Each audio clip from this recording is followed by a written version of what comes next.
السلام عليكم ورحمة الله وبركاته. هل يا ترى نادي الزمالك هيلعب يوم السبت أمام سيراميكا كليوباترا بعد اعتذاره عن مباراة الأهلي؟ ولا هيكمل مشواره ويفضل على قراره إنه مش هيلعب ولا مباراة إلا لما المنافسين بتوعنا يخلصوا مؤجلاتهم؟ هل يا ترى هيعمل كده ولا هيعمل كده؟ ده اللي هنشرحه في الحلقة واللي هنقول عليه. وأهلا بيكم مع إسلام أبو مازن، أهلا بكل جمهورنا العزيز. يا رب كلكم تكونوا في أحسن صحة وفي أحسن حال. النهاردة كالمعتاد هنتكلم عن أخبار الزمالك وكل مدار داخل نادي الزمالك. لقطكم الزملكاوية مهمة جدا عشان خاطر الفيديو يوصل لأكبر عدد ممكن من جمهور نادي الزمالك العظيم فضلا وليس أمرا. دوس لايك، نبدأ أخبارنا النهاردة واللي بيحصل. اجتماع نادي الزمالك كان امبارح، خلاص كان امبارح يوم الثلاث، وفجأة كلنا منتظرين القرارات. ويا ترى إدارة نادي الزمالك هتعمل إيه؟ يا ترى هتروح تشتكي للفيفا وهتحضر الأوراق وتقول سلام عليكم وعليكم السلام عليا وعلى أعدائي، ولا هتقول أنا مش هعمل حاجة وهسكت وهكمل وخلاص لأني شعرت ببعض الإنذارات وبعض التهديدات أدت إلى رجوعي عن قراراتي؟ هل يا ترى هيعملوا إيه؟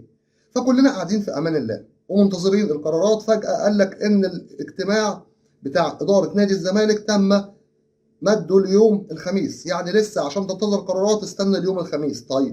طب عملتم ايه في الاجتماع بتاع امبارح؟ قالوا اتكلمنا على وقف القيد وعلى الغرامات والفلوس وشويه مواضيع اخرى. مش اول مره ننتظر القرارات في اجتماع من اداره نادي الزمالك وفجاه ما نلاقيش قرارات. المهم ما علينا، مش هياكلنا عيش، ملناش دعوه يا عم. قاعدين في امان الله، لقينا مهيب عبد الهادي منزل بوست بيقول ان خلاص رسميا نادي الزمالك هيلعب يوم السبت امام سيراميكا كليوباترا. انا واحد من الناس وبعض الزملكاويه قال له بطل هبد، انت بتقول ايه اللي انت بتقوله ده؟ هو ينفع؟ ازاي تقول كده؟ نادي الزمالك يا عم مش هيكمل، مش هيلعب مباراه سيراميكا الى ان يتم تنفيذ طلباته وخلاص. فجاه لقينا ابراهيم عبد الجواد المذيع على قناه اون تايم سبورت خرج وقال ان اداره نادي الزمالك هتلعب مباراة سيراميكا كليوباترا او موافقة على لعب مباراة سيراميكا كليوباترا يوم السبت. ايه اللي انت بتقوله ده يا استاذ ابراهيم؟ استاذ ابراهيم عبد الجواد، انت متأكد من الكلام؟ قال مع بعض التعديلات على الفريق وتصعيد بعض الناشئين. طب انا استفدت ايه يعني؟ مش فاهم برضه. طب ازاي؟ يمكن هو كمان واخد له كلمتين عشان يطلع يقولهم والسلام. نهدى شوية، ما نتسرعش. فجأة طلع ابراهيم فايق. يبقى مهيب عبد الهادي، ابراهيم عبد الجواد، ابراهيم فايق قال ان نادي الزمالك بنسبه 60% هيلعب يوم السبت المباراه، وانه شايف ان المتطلبات بتاعته اولها بدات تظهر لما تم ايه؟ اصدار الجدول الدوري او المتبقي من جدول الدوري، جدول المباريات. بس هو كده ما نفذليش طلبي اصلا، ما هو ما اجلنيش، هو ما قاليش اقعد انت على جنب لغايه ما هم يخلصوا مبارياتهم. هو حاطط جدولي مع جدولهم في نفس الايام يعتبر. ما انا كده ما حققليش حاجه. انتوا بتضحكوا علينا ولا ايه يا جماعه؟ فمن هنا بنتكلم وبنقول إلى إدارة نادي الزمالك الموقرة، إلى مجلس إدارة نادي الزمالك الموقر، لو قررتم لعب مباراة سيراميكا كليوباترا يبقى أنتم كده هديتم الأهلي هدية العمر. أنا كنت قاعد في أمان الله قبل ما الزمالك يقرر إنه هيلعب مباراة الأهلي ولا مش هيلعب، وكان الاجتماع شغال. وبعض الزملكاوية كلموني وقالوا لي اسمع الكلام ده يا إسلام، إدارة نادي الزمالك هتهدي للأهلي الثلاثة بونت عشان خاطر يدوهم 3 بونت ويساعدوهم على الدوري، وفي نفس الوقت يريحوهم ما يرهقهمش. ايه اللي انت بتقوله ده استاذي؟ انت بتتكلم تقول ايه؟ اللي انت بتقوله ده؟ لا هو ده الكلام. ومباراه سيراميكا هتتلعب يا اسلام وهيكملوا المباريات عادي، يبقى منابهم غير الانسحاب وليس الاعتذار، و3 بونت رايحين للنادي الاهلي على طبق من ذهب، لانهم ادوهم 3 بونت تساعدهم وفي نفس الوقت ريحوهم. من هنا هتكلم وهقول الكلام ده لو حصل ولعبتوا سيراميكا يبقى فعلا الكلام ده مظبوط. يبقى انتم مع علاقتكم باداره النادي الاهلي هديتوهم 3 بونت، لان انتم انسحبتم بغرض الاعتذار وليس الانسحاب، وان انتم قلتوا مش هتكملوا ولا مباراه الا لما الاهلي يخلص مؤجلاته وبقيه المنافسين.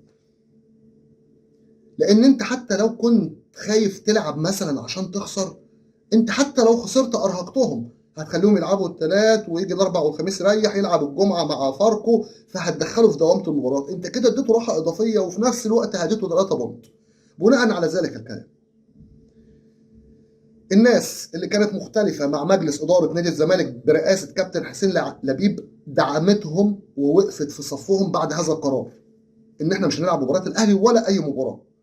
والناس بدأت حتى عندي في التعليقات اللي كانت بتهاجمهم بدأت تقول إحنا معاكم وبندعمكم وفي صفكم في هذا القرار. لكن لما تقرروا إن أنتوا تتراجعوا عن كلامكم وتخسرونا مباراة الأهلي، يبقى أنتم خليتوا الناس اللي كانت بتدعمكم قبل الناس اللي كانت واقفه ضدكم هيبعدوا عنكم ومش هيثقوا فيكم.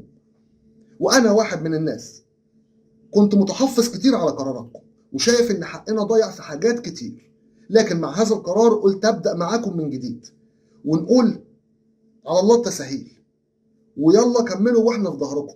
لكن لما تقرروا تلعبوا مباراه سيراميكا يبقى انت كنت اولى تلعب مباراه الاهلي، يبقى انت كده هديت الاهلي، يبقى انت كده بتعمل لصالح الاهلي. تمام تمام. فمن هنا لن أثق تماما في هذا المجلس، لن أدعم هذا المجلس في يوم من الأيام. بس مش هقدر أقول غير كده، ما عنديش غير كده. زملكاويتي ما تقولش غير كده. أنت خسرتني 3 بونت قدام النادي الأهلي بدون ما تلعب عشان تسهل لهم. أنت تعرف إن أنت لو كنت طلعت وقلت أنا مباراة الأهلي بس مش هلعبها كنا ساعتها نتكلم. لكن انت قلت حاجة وما نفذتهاش. انت قلت مش هتلعب اي مباراة، مش مباراة الاهلي بس. انت كده ضيعت عليا حق النادي المصري، مباراة حق النادي المصري وكرة احمد زيزو. انت كده ضيعت عليا المؤجلات بتاعت النادي الاهلي وترحيل المباريات الصعبة لاخر الموسم وخليتهم قلت لهم اعملوا اللي انتوا عايزينه كمان وكمان. انت كده ضيعت عليا حق اللي بيحصل لي في الدوري ليل نهار والاخفاقات التحكيميه او الحالات التحكيميه اللي بتخسرني المباريات. انت كده عملت معايا كل حاجه غلط. انت كده خلتني ما اثقش فيك. ايه اللي انت بتعمله ده؟ لو لعبتم مش هندعمكم، لو لعبتم مش هندعمكم. قلنا ان انتم معاكم الحق تقدروا تشتكوا في الفيفا وتقولوا ان الجدول مش متظبط والجدول فيه تأجيلات كتير وترحيل مباريات من الاسهل للاصعب، بتخلي الاسهل الاول للمنافس وبعد كده الاصعب، والحالات التحكيميه الجدليه اللي تملي ظلماك. وفي نفس الوقت قرار ان انت تخسر 3 بونت من النادي الاهلي وتخسرني 3 بونت في اخر الموسم وانت ما رحتش الاستاد وهم كمان ما راحوش، المفروض كانوا يروحوا. كل ده كان هينفعك وهتقدر تبني عليه، لكن انت رفضت عشان انت اصلا كده كنت بتهدي النادي الاهلي هديه العمر، هديه الموسم. هو انا مش كسبتك في الدور الاول؟ انا زمالك خد مني ال3 بقى التانيين، اكسبني انت من غير ما العبك حتى. ايه؟ خلونا ننتظر، ادينا حذرنا ونخلي الحلقه دي موجوده عشان هنحتاجها بعد كده. لكن ده لو حصل يبقى انتوا قصرتم في حق نادي الزمالك وفي جمهور نادي الزمالك. حق الجمهور وحق النادي. نادي الزمالك مش لعبه، واللي يقول كلام من الاول ما كنتش انسحبت يا عم، وعمري ما كنت هقول لك حاجه. كمل يا عم ولنا ربنا وادينا هنعافر وطول عمرنا بنتظلم. لكن ان انت ما تلعبش مباراه الاهلي عشان تهديهم ال3 بونت، يبقى انت كده بتعمل لمصلحه النادي الاهلي وليس مصلحه نادي الزمالك.